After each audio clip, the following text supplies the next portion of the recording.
अस्सलाम वालेकुम पाकिस्तानियों, मैं हूं प्रोग्राम ट्रेल 5 का मेज़बान फ़र्रुख नवाज़ भट्टी। और कोफा मिजाज शहर इक़्तिदार से जिस तरह मेरी कोशिश होती है कि इंफॉर्मेशन जो है वो लेकर आऊं और मुसद्दक़ा सबूतों के साथ जो है वो बात की जाए, तो मैंने एक प्रोग्राम किया था, शायद आपको याद हो,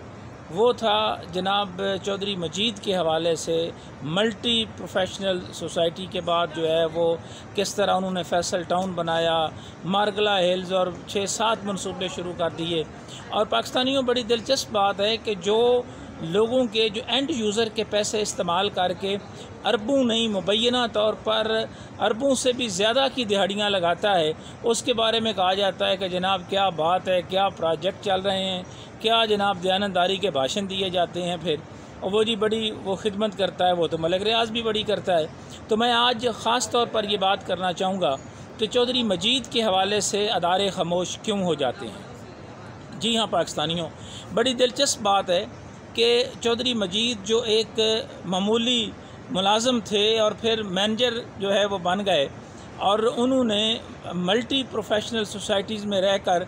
किस तरह दीगर प्रोजेक्ट्स को टेक्निकल तरीके से ना सिर्फ पैसे निकाले, बल्कि जो ज़मीन परचेज़ की गई थी B-17 के लिए, वही ज़मीन उन्हीं पैसों से उन्होंने अपने प्रोजेक्ट जो है वो साथ खड़े करते गए। और यहाँ मैं सवाल छोड़ रहा हूँ जनाब डिप्टी कमिश्नर इस्लामाबाद से कि हजूर आप इरफान नवाज़ मेमन साहब पता तो करवाएं कि मल्टी प्रोफेशनल सोसाइटी से किस तरह उसने ना सिर्फ जो है वो जो है रास्ता फराम किया अपने ही प्रोजेक्ट और मंसूबे को, बल्कि उस पर हाई राइज बना दिए, बड़े बड़े प्लाजे खड़े करा दिए जिनकी मालियत अरबों रुपए में होती है, और ख़जाना सरकार में उन प्लाजों की मंजूरी और उनके दीगर मामलात के हवाले से आज तक जो है वो अदारे खामोश हैं। क्योंकि चौधरी मजीद जो है वो कहता है कि अदारे क्या बेचती हैं, वो तो मेरी जेब में है। उसका अंदाज़ा इससे लगाया जा सकता है कि चौधरी मजीद यहाँ तक ही नहीं रुका, बल्कि एक बहुत अहम किरदार, बड़ा अहम करैक्टर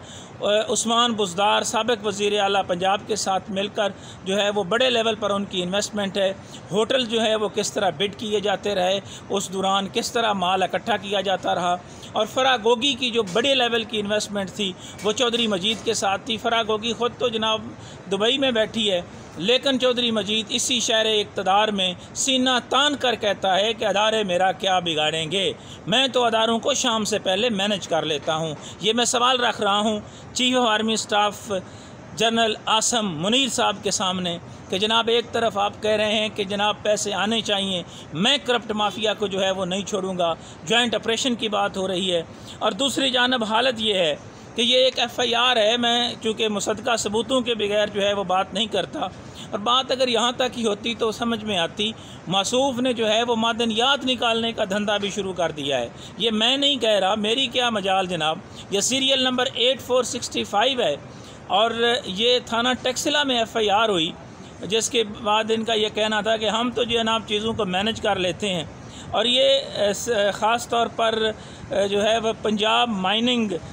जो है रूल्स उसको वायलेट करते हुए उसमें ये कहा गया है। मैं ज़रा थोड़ा पढ़ के सुनाना चाहता हूँ ताकि कौम का हाफजा जो है वो कमज़ोर है, वो भूल जाते हैं। वो कहते हैं जनाब के मुसल्ला अफराद के ज़रिए जो है वो उसमें मुख्तलिफ़ नाम हैं,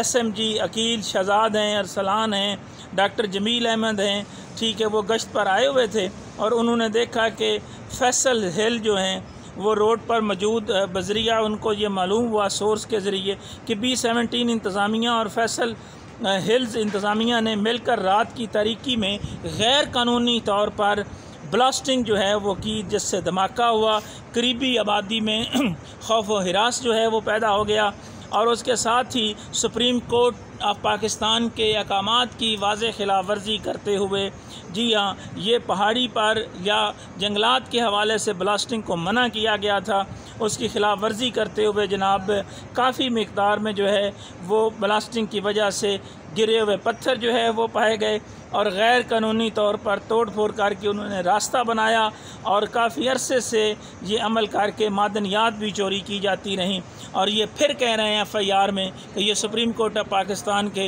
हुक्म की खिलाफ वर्जी है और गैर कानूनी तौर पर। ये मैं नहीं कह रहा, ये वो FIR है जो ASI अमजद अली ने जो है वो मुकदमा दर्ज किया है पुलिस फॉर्म 524 के तहत। इब्तदाई रिपोर्ट जिसको हम फर्स्ट इंफॉर्मेशन रिपोर्ट कहते हैं, ये रही उसकी कंप्यूटराइज्ड कापी, ताकि चौधरी मजीद साहब सारा गुस्सा मुझ पर निकालने की बजाय इस सबूत को देख लें। जब उनसे बात की जाती है तो वो कहते हैं कि जनाब ये तो फेक न्यूज़ है, इसमें तो कोई ख़बरों में कोई सदाकत ही नहीं है। और वहाँ के मकामी लोगों के साथ जिस तरह फ्रॉड किया गया। और इसमें मैं एक और बात करना चाहूँगा कि फैसल टाउन फ़ेज़ 2 के हवाले से जिसका NOC भी नहीं हुआ था, उस हवाले से मुतनाज़ा ज़मीनें जो हैं वो न सिर्फ हासिल की गई बल्कि अरबों रुपए का चक्का लगाया चौधरी मजीद ने। और एंड यूज़र कहाँ पर खड़ा है कि वो फाइलें अब 3 से 4 लाख जो है वो नीचे इस वक्त मार्केट में पड़ी हुई हैं और कोई उस तरह लेने को तैयार नहीं है। लोगों को नुकसान हुआ है, एंड यूज़र को नुकसान हुआ है, ओवरसीज़ पाकिस्तानियों को नुकसान हुआ है,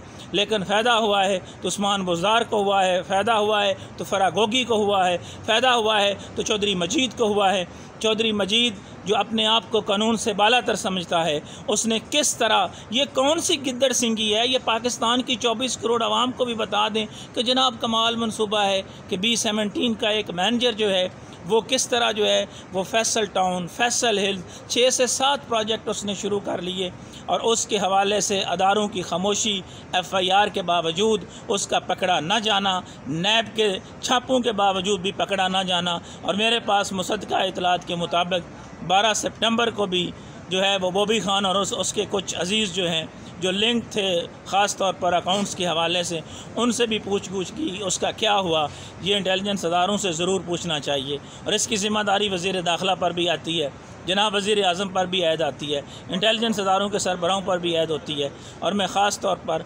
खसूसी तौर पर गुजारिश करूँगा जनाब chief of army staff general Asim Munir से कि मुल्क की जो इस वक्त सूरत हाल है, लोग 2 वक्त की रोटी को तरस रहे हैं और चौधरी मजीद पर हाथ डालने से ये अदारे क्यों कतरा रहे हैं। चौधरी मजीद को अगर पकड़ेंगे तो उससे ये तासर ख़त्म होगा कि अदारे मेरी जेब में हैं। इस हवाले से मेरे पास कुछ और मुसद्दका सबूत हैं कि मसूफ़ किस तरह जो है वो उन्होंने अरबों पति का और खरबों पति का सफ़र तय किया, कैसे मनी लॉन्ड्रिंग होती रही, वो भी बिल्कुल इस FIR की तरह मुसद्दका सबूत ही मैं सामने लेकर आऊँगा। फ़िलहाल ये बड़ा सीधा केस है कि जिसमें किस तरह क्लीन चिट दी गई, चौधरी मजीद को क्यों गिरफ़्तार नहीं किया गया इस FIR के बाद भी। और मैं चीफ़ जस्टिस ऑफ पाकिस्तान जनाब जस्टिस काजी फ़ायज़ ईसा साहब से ज़रूर ये कहूँगा कि ये सुप्रीम कोर्ट ऑफ पाकिस्तान की उन हकामात की खुली खिलाफ वर्जी है जिसमें कहा गया है कि ब्लास्टिंग नहीं होगी, इन्वायरमेंट को मुतासर नहीं किया जाएगा, लेकिन ये इन्वायरमेंट को भी मुतासर कर रहा है। वहाँ ब्लास्टिंग भी हो रही है, वहाँ के मकामी जो लोग हैं उनकी ज़मीनों पर कब्ज़े भी जारी हैं और वहाँ से मादनियात भी निकाल के लेके जा रहे हैं। ये मैं नहीं कह रहा, ये FIR कह रही है। इसी तरह के मज़ीद मुसद्दका सबूतों के साथ जो है वो मैं बताऊँगा कि चौधरी मजीद के साथ और कौन कौन मिला हुआ है। फ़िलहाल फरागोगी, उस्मान बुज़दार और चौधरी मजीद के ख़िलाफ़ अगर कार्रवाई नहीं होती तो इसका मतलब ये है कि रिकवरी और ये सारे दावे जो हैं ये धरे के धरे रह जाएंगे। जनाब वज़ीर आज़म साहब थोड़ी सी हिम्मत करें, इस माफिया पर हाथ डालें, फिर आप देखें कि किस तरह पैसा आता है, फिर देखें डॉलर कैसे नीचे आता है, फिर देखें तेल की कीमतें कैसे कम होती हैं, फिर देखें इस माफिया को भी थोड़ा पता चलेगा कि कानून जो है वो सब के लिए बराबर होता है। इन्हीं ख्यालात के इज़हार के साथ एक नए प्रोग्राम के साथ आपके साथ जो है वो ज़रूर हाज़िर होऊंगा। कुफा मिजाज शहर इक़्तिदार से फ़र्रुख नवाज़ भट्टी को इजाज़त दीजिएगा। अल्लाह हाफ़िज़।